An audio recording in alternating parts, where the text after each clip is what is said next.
ठीक है। अब क्या है, techniques given by F.W. Taylor.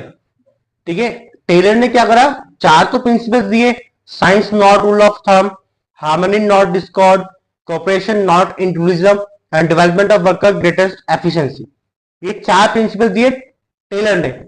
उसके अलावा इसने 8 टेक्निक्स भी दी। ठीक है, ये जो टेक्निक्स है पेपर में आनी ही आनी है। अगर तुम्हें हेनरी फ्योल के प्रिंसिपल्स याद ना हो तो उसके ऑप्शन में टेक्निक्स ऑफ साइंटिफिक मैनेजमेंट आने वाली है। ठीक है, तो आप ये भी कर सकते हो। इसने क्या कहा, सबसे पहले टेक्निक दी इसने फंक्शनल फॉर्मैनशिप। ठीक है, जो ये हमारी टेक्निक है, पहली टेक्निक फंक्शनल फॉर्मैनशिप। ठीक है, ये पहले सिंपल सी बात, जो इसके प्रिंसिपल्स है वो साइंटिफिक मैनेजमेंट प्रिंसिपल्स है, आपके कोई सिंपल प्रिंसिपल नहीं है। जैसे हेनरी फ्योल तो वैसे चलो भैया ये इस पे लगा लो, इस पे लगा लो, बट इसने जो प्रिंसिपल्स और टेक्निक्स दी वो क्या दी, साइंटिफिक दी। फंक्शनल फॉर्मैनशिप जो टेक्निक थी, इसमें क्या था कि उसने कहा कि Taylor suggest different activities should be followed. इसने क्या किया, पूरी ऑर्गेनाइजेशन को 2 हिस्सों में बांट दिया। ठीक है, फंक्शनल फॉर्मैनशिप को क्या करा इसने, 2 हिस्सों में डिवाइड कर दिया। पहला कि भैया एक तो होगा तेरा प्लानिंग इंचार्ज और एक होगा तेरा प्रोडक्शन इंचार्ज। ठीक है, पहला क्या होगा, प्लानिंग इंचार्ज, और दूसरा क्या होगा, प्रोडक्शन इंचार्ज। ठीक है, उसने फंक्शनल फॉर्मैनशिप को 2 हिस्सों में डिवाइड कर दिया, planning incharge and production incharge. अब उसने कहा कि ये दो तो फंक्शन मेन है कि एक डिपार्टमेंट प्लानिंग करेगा और एक डिपार्टमेंट क्या करेगा, प्रोडक्शन इंचार्ज करेगा। इसमें भी उसने कहा कि प्लानिंग इंचार्ज में भी 4 आएंगे। कितने आएंगे, 4 पार्ट्स। पहला कौन होगा इसमें, रूट क्लर्क। सेकंड होगा इंस्ट्रक्शन क्लर्क। थर्ड होगा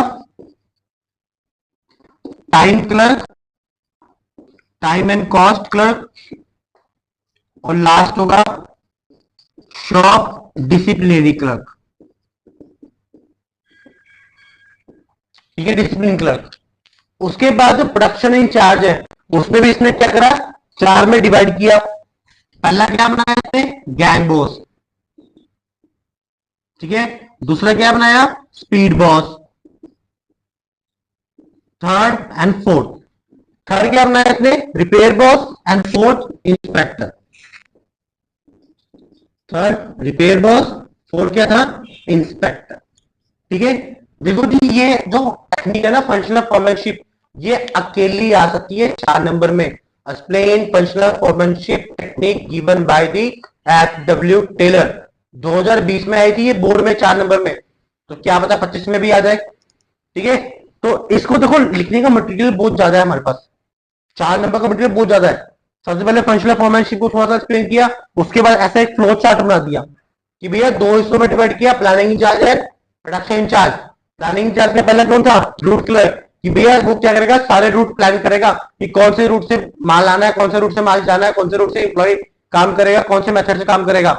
उसके बाद इंस्ट्रक्शन क्लर्क, इंस्ट्रक्शन क्लर्क क्या है, ये एक इसने इंप्लॉय रख दिया कि भैया ये सबको इंस्ट्रक्शन देगा, जैसे डायरेक्टिंग में होता है सुपरवाइजर। टाइम एंड कॉस्ट, एक डिपार्टमेंट है टाइम एंड कॉस्ट का, वो टाइम को भी मेंटेन करेगा और कॉस्ट को भी करेगा maintain. And last shop disciplinary. Shop discipline का मतलब क्या होता है कि सारे ऑर्गेनाइजेशन को डिसिप्लिन में चलाना। देखो नो डाउट इसने फ्योल की मदद ली ना थोड़ी बहुत, इसने भी डिसिप्लिन डाला कि हर काम क्या होना चाहिए, डिसिप्लिन में होना चाहिए, ऑन टाइम पे होना चाहिए। प्रोडक्शन इंचार्ज में 4 बनाए इसने, gang boss, speed boss, repair boss, inspector. Speed boss क्या है कि वो स्पीड चेक करेगा, गैंग बॉस क्या है पूरी ग्रुप एक्टिविटी को चेक करेगा, एंड रिपेयर बॉस कि कभी कभार मशीन खराब हो गई वो उसी टाइम मशीन को ठीक करने के लिए वर्कर्स भेजेगा। ठीक है, होता क्या है बड़ी बड़ी इंडस्ट्री में मशीन खराब हो गई तो प्रोडक्शन बंद, उनकी एक दिन की प्रोडक्शन की बहुत लाखों में पड़ती है, बहुत नुकसान हो सकता है एक दिन की प्रोडक्शन ना हो। ठीक है, तो वो क्या करते हैं, रिपेयर बॉक्स बना के रखते हैं कि जैसे एक मशीन खराब होगी कोई बात नहीं, उसी टाइम इंप्लॉय आए, आधे घंटे में ठीक करी, चलो भाई प्रोडक्शन स्टार्ट। ठीक है, उसके बाद इंस्पेक्टर जो इन सारे फंक्शनों पे क्या करेगा, नजर रखेगा, चेक करेगा।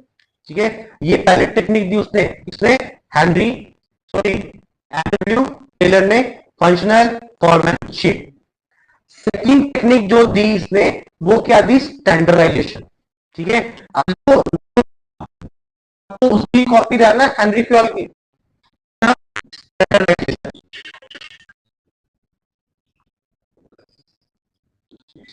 Standardisation and simplification of work. ठीक है, अब सिंप्लीफिकेशन ऑफ वर्क देखो, स्टैंडर्डाइजेशन क्या है, ये 4 नंबर में आने ही आ रहा है। ठीक है, ऑप्शन में आएगा हेनरी फ्योल के प्रिंसिपल में, तो क्या पता एक हेनरी फ्योल का प्रिंसिपल डाल दे और एक ये डाल दे कि explain the unity of traction and standardisation and simplification of work. कुछ भरोसा होना उसका। उसने कहा कि मैंने 8 नंबर का प्रिंसिपल ऑफ मैनेजमेंट डालना है, 6 नंबर में ये 2 प्रिंसिपल डाल दिए, 2 एमसीक्यू डाल दिए, हो गया उसके 8 नंबर कंप्लीट। तो ये देखो है क्या, standardisation and simplification of work का मतलब क्या है कि भैया आप काम को इतना सिंप्लीफाई कर दो कि उसमें इंप्लॉय क्या हो जाए, स्टैंडर्डाइज हो जाए। जैसे हेनरी फ्योल ने कहा डिवीजन ऑफ वर्क, उसका नाम था डिवीजन ऑफ वर्क, काम को डिवाइड कर दो बंदा स्पेशलाइज हो जाएगा, बट इसका नाम ही क्या रखा, standardisation and simplification of work. ठीक है, कि आप बंदे को इतना सिंप्लीफाई काम दो कि बार बार उसको वही काम दो, उसमें क्या हो जाए वो एक्सपर्ट। आप किसी चीज को 10 बार लिखो, छोटी क्लासेस में करता था, मैडम बोलती थी 5 बार लिख के लाइए घर से, तो 5 बार लिखेगा बच्चे को क्या याद हो जाएगा, तो वो क्या होगा, स्टैंडर्डाइज हो गया ना वो। तो वो चीज प्रिंसिपल था, टेक्निक था हमारी एफडब्ल्यू टेलर की। थर्ड टेक्निक दी इसने हमें, थर्ड टेक्निक भी बोलता है कि अब इसने the work study. Work study देखो क्या दी, क्या था वर्क स्टडी में, अब वर्क स्टडी इसने घुमा कर दिया। ठीक है, मतलब ये नहीं है वर्क स्टडी में एक दो स्टडी दी, वर्क स्टडी में काफी कुछ दिया इसने, मेथड स्टडी दी, टाइम स्टडी दी, मोशन स्टडी दी, इसने एक फैटिग भी स्टडी दी। ठीक है, थर्ड क्या दी थी हमें,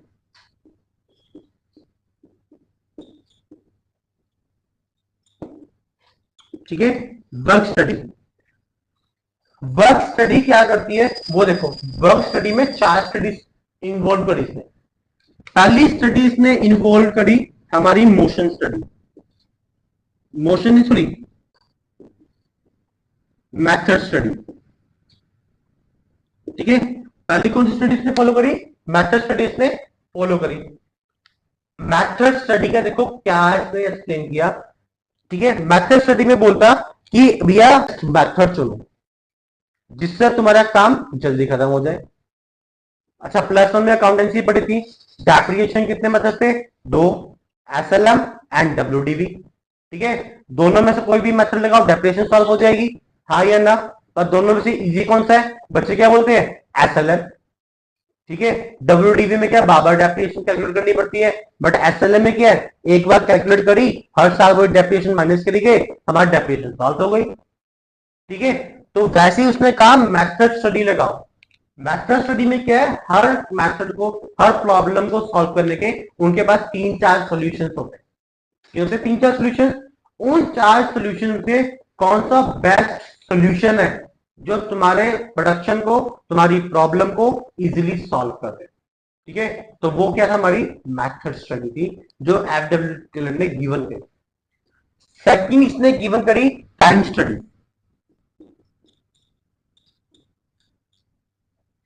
ठीक है, टाइम स्टडी क्या बोलती है, time study technique is determine the standard time. ठीक है, standard time taken by the workforce and reasonable skill and ability to perform a defined job. देखो सिंपल सा मतलब, टाइम टेकन क्या है, टाइम स्टडी का मतलब क्या है कि आप एनालाइज करो कि जो एम्प्लॉय काम कर रहा है वो कितना टाइम दे रहा है। ठीक है, अच्छा कभी तुमने सोचा है कि जो 3 आवर्स टाइम रखा गया एग्जामिनेशन का, किसके बेसिस पे रखा गया, एनालाइज किया गया होगा ना इसको पहले। ये देखो हुआ क्या, जब सेट किया गया होगा, मेरे अकॉर्डिंग मैं इमेजिनेशन करूं तो इन्होंने 5 बच्चे बैठाए होंगे अलग अलग तरह के, एक बहुत इंटेलिजेंट है, एक थोड़ा कम है, एक उससे कम है, एक उससे कम है, एक उससे कम है, 5 को बैठा दिया। ठीक है, उनको एक एक पेपर दिया होगा 80 मार्क्स का, भाई सॉल्व कर इसको। ठीक है, किसने करा 2 घंटे में, किसने करा 2.5 घंटे में, किसने करा 5 घंटे में, किसने करा 4 घंटे में। ठीक है, तो उसने एवरेज निकाल ली होगी। ठीक है, क्या मतलब ये टाइम स्टडी है। उसने क्या करा, टाइम एनालाइज किया कि एक स्टैंडर्ड टाइम कितना है एक पर्टिकुलर चीज को करने का। ठीक है, जैसे हमारे एग्जामिनेशन का टाइम कितना है 3 आवर्स। 3 आवर्स में आपका पेपर क्या होना चाहिए, खत्म होना चाहिए। वो स्टैंडर्ड टाइम है।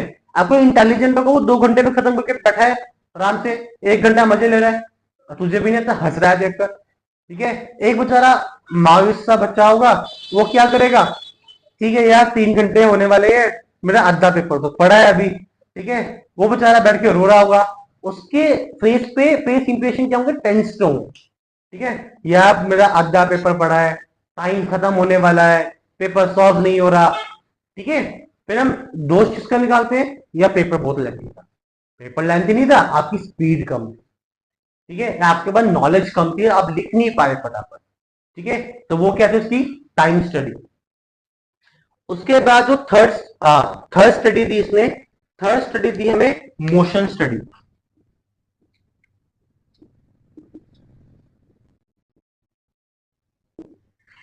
ठीक है, अब देखो मोशन स्टडी है क्या। मोशन स्टडी का मतलब था स्टडी ऑफ मोशन। ठीक है, कि आप देखो, अब बंदा कोई चल रहा है, कोई ऐसे फटाफट चल रहा है, कोई धीरे धीरे चल रहा है। ठीक है, उसमें क्या आप उसकी मोशन स्टडी करोगे, वो वाले मोशन की बात नहीं कर रहा कि ये ऐसे से चल रहा है, ये राम राम से चल रहा है, ये मोशन की बात नहीं हो रही। यह मोशन की बात हो रही है कौन सा प्रोडक्टिव मोशन है और कौन सा अनप्रोडक्टिव मोशन है। प्रोडक्टिव मोशन क्या है कि उसको कुछ सामान लेने बाहर जाना था, वो सामान लेने गया, सामान उठाया, वो सामान लेके उसी टाइम फैक्ट्री में वापिस आ गया। This is productive motion. But unproductive motion क्या है, यार सामान लेने गया, उसको चाय वाले ठंड बहुत थी, चलो यार एक चाय की चुस्की ले लेते हैं। ठीक है, चाय पीने लग गया, चलो यार भूख सी भी लग रही है, साथ में एक समोसा भी खा लेते हैं। ठीक है, नो डाउट सामान लेने गया है, पर रास्ते में क्या कर रहा है, अपनी पेट पूजा कर रहा है। ठीक है, वो क्या उसकी अनप्रोडक्टिव मोशन। ठीक है, तुम भी ऐसे करते हो ना कि चलो यार 6 बजे टाइम है, पहुंच जाएंगे आराम से, क्या टेंशन है, सर कौन सा के भागे जा रहे हैं, हमने सर के पास जाना है, सर ने तो ना हमारे पास आना है। ठीक है, हम सर तो उधर ही बैठे मिल जाएंगे हमें, हम चाहे 6:15 पे जाए चाहे 6:20 पे जाए, चलो यार पहले चाय पी लेते हैं। ठीक है, चलो यार पहले आइसक्रीम या पिज्जा पार्टी कर लेते हैं।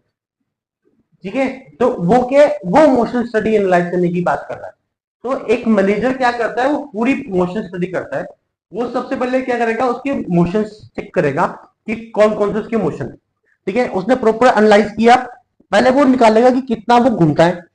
ठीक है, कितना वो काम कर रहा है, कितने उसके मोशन में अनप्रोडक्टिव है प्रोडक्टिव है। अब जो उसकी अनप्रोडक्टिव वे होगा, उसको वो क्या करेगा, कट करने की कोशिश करेगा। ठीक है, कि मान लो सामान लेने गया, रास्ते में चाय पीने रुक गया, भैया तो उसको सामान लेने भेजिए मत, सामान तो खुद ले गया। ठीक है, जब उसको तो मौका देगा तो मौके का तो चौका मारेगा वो। ठीक है, तो वो क्या थी हमारी मोशन स्टडी। जो सबसे इंपॉर्टेंट स्टडी दी हमारी FW टेलर ने, वो थी फैटिग स्टडी। ठीक है, उस स्टडी में देखो क्या था,